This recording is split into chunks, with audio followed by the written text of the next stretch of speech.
Alrighty, what's going on with my Leos? Sun, Moon, Rising, and Venus. Let's check out what's happening for you the second half of January 2025. If you're looking for your full 2025 reading, I've done all the readings. I'll give you a playlist right here. You can go check that out. In the meantime, what's happening in this little bit of a 2-week span? Water underneath.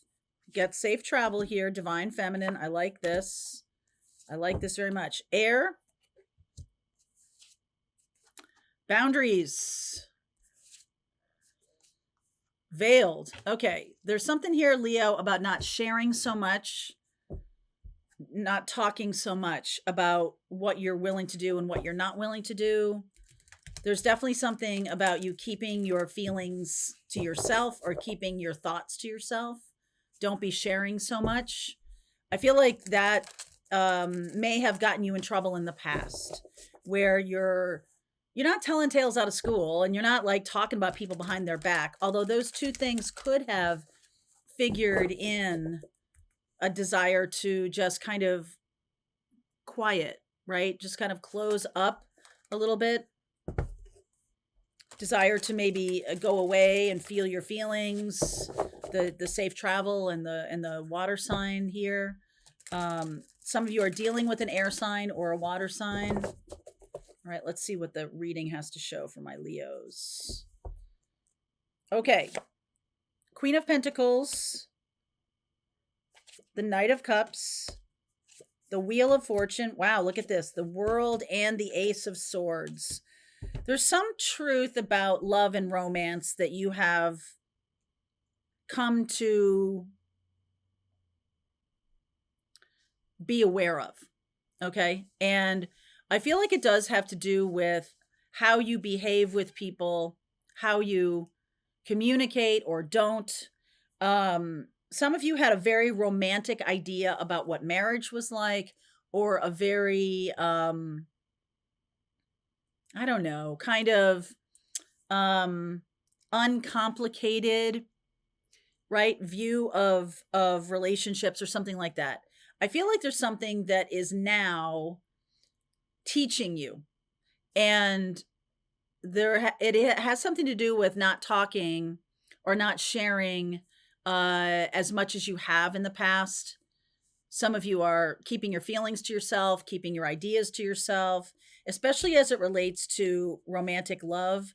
I almost feel like some of you don't want to talk about it, what has just happened. But you will, okay? But you will. The Wheel of Fortune and the World, this is about a new chapter where it's truth. So some of you are even keeping the truth from yourself about what happened with a relationship in the past, or just in general about what's happened with your love relationships or friendships or family relationships. I feel like you've kind of told yourself some kind of, it's not a lie. It's just you just had some kind of way of thinking about it that framed everything that happened. And now you're kind of seeing that maybe that frame wasn't right or wasn't helpful. At the very least, was not helpful. Now you're moving into something much more authentic. And let's see where we're going here. There's the Temperance card, Sagittarius energy, the Four of Swords, very healing, the Empress, very interesting, the Magician, wow, Three of Cups, Page of Wands, Three of Pentacles, Hierophant, really interesting, and the King of Cups. Okay, so this is really saying to me, first of all, right away what jumps out at me is I do have a lot of major arcanas. Sag, Taurus, Libra, Gemini, Taurus again here with the Hierophant. And I'm getting this feeling that some of you are healing, because we got the Divine Feminine here a couple times. The Divine Feminine here. I feel like this is the divine feminine healing from an old paradigm of relationship that never really suited them, suited the divine feminine, never really felt good. Whatever that is personally for you, um, some of you may be just healing how you have done relationships in the past. And Archangel Michael is here to help you. This is a divine feminine transformational kind of time. Some of you are not good at boundaries. Some of you are overly boundaried. Some of you are not good at quiet, right? Some of you are really, talking a lot about things or telling yourself a story. I keep getting that. You're telling yourself a story.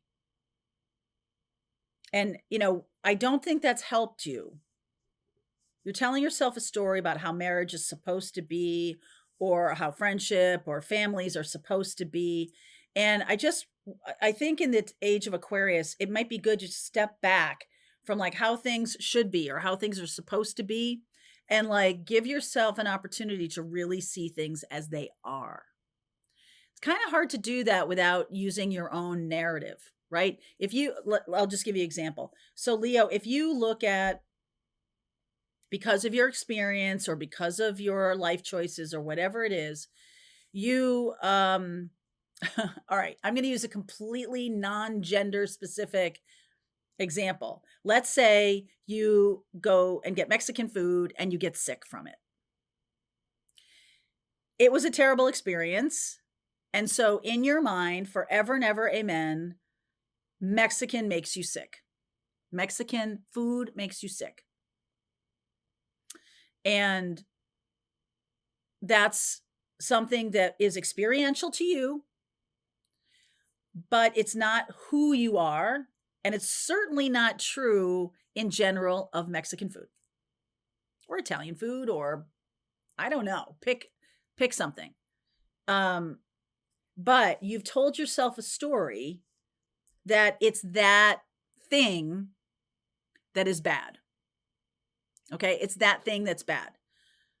Not the way it was handled or not the way I ingested it or with a whole ton of tequila or, you know what I'm saying? Like there's this frame of reference that says that is bad.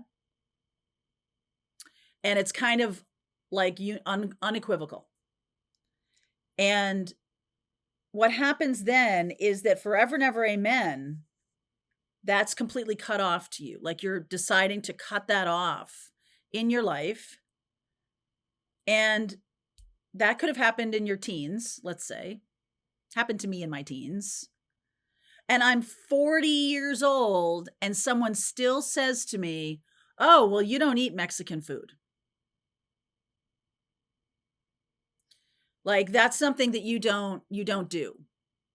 And that can seem a little bit like compassionate, I guess, or like I've been listening to you.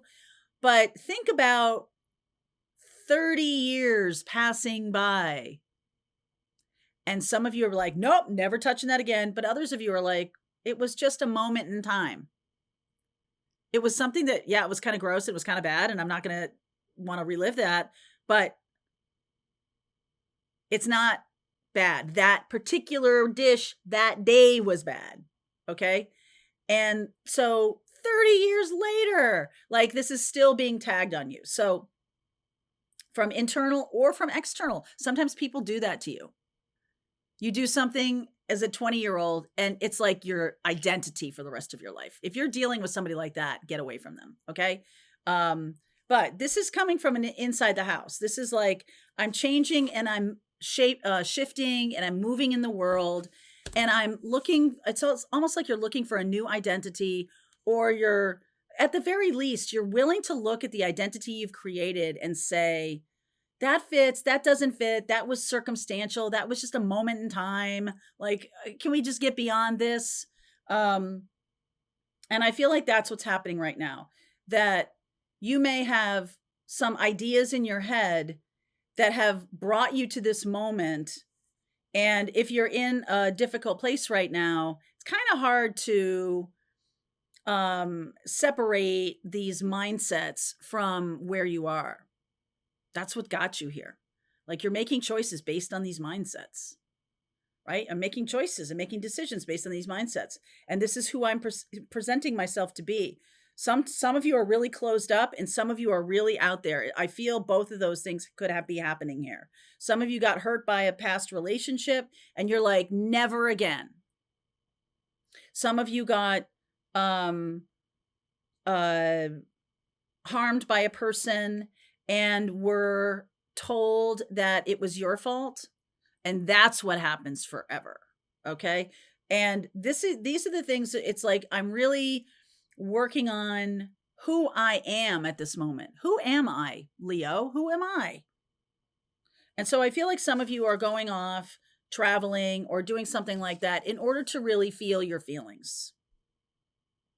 There's definitely some kind of stories that you can't tell to certain people, or you don't tell, or you don't say them out loud because other people might take advantage of that, and you feel very vulnerable. Okay. So there's definitely some big change happening here.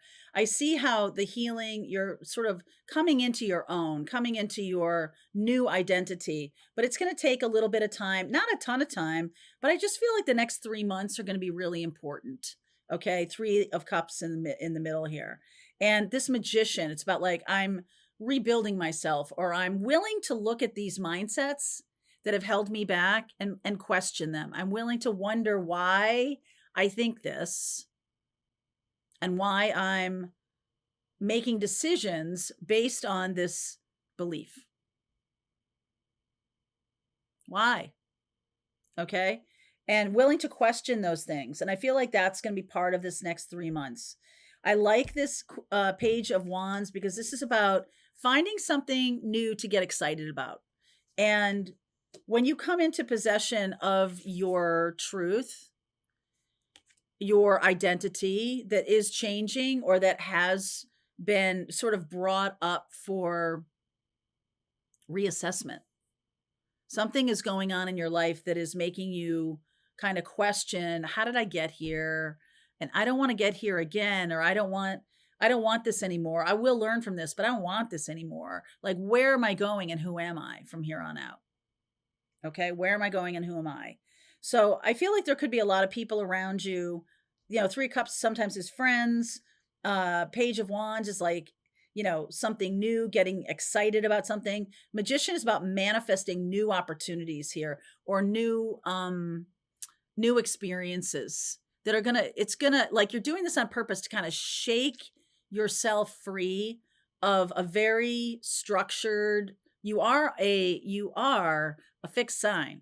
So change is not something that really is welcomed, especially when we have to look at ourselves. We have to be like, oh yeah, this is my truth, especially if it's something that is holding us back, right? Like, you can kind of see where that might be uncomfortable. But I really feel like now something happened, maybe the end of a marriage, the end of a career, the end of something big that is forcing you to kind of look at yourself again. And I like this 3 of Pentacles and the Hierophant, which is Taurus energy. This is about your values, what you want to create in the world. The King of Cups is, without a doubt, in my mind, this King of Cups has to do with masculine energy, and like, do I want love in my life? I want to heal my own masculine energy, but I also, right, the divine feminine and the safe travel, but I'm also looking at my masculine energy, meaning how I take action in the world, and is that partially responsible for where I am right now? So we've been talking a lot in the general readings and the morning messages about a wounded masculine energy on the planet. We're seeing a lot of that with Chiron energy in Aries. We're seeing a lot of that with Mars in retrograde. So there is something here about healing a masculine energy. Some of you have been in a relationship with a very unhealthy masculine energy. Okay. Whether that has been you, meaning your actions have kind of got you here and that might feel not so good, or you're connecting with and accepting an unhealed or wounded masculine energy in your life, and That's the thing to look at about how did I let that person in my life? Boundaries. How did that happen? This is like all going on behind the scenes with this veiled energy. And I feel like what happens from it is a new truth. A new authenticity comes sort of out of you over the next 3 months. So let's go deeper. I want to see where you're going. I want to see what you don't see coming. Hey, we got the woo. I want to see what you don't see coming. And I want to take a look at definitely at the end of January, because I feel like this is the time when this could be the biggest shift. Okay. All right. Link is below for you if you want to continue on with me, Leo. If this is your reading, I'll see you over there. All right, I hope you enjoyed that video. If it was helpful to you, please consider liking this video and sharing it with anybody who might have a need for similar kind of information. And if you like this video, check out these videos.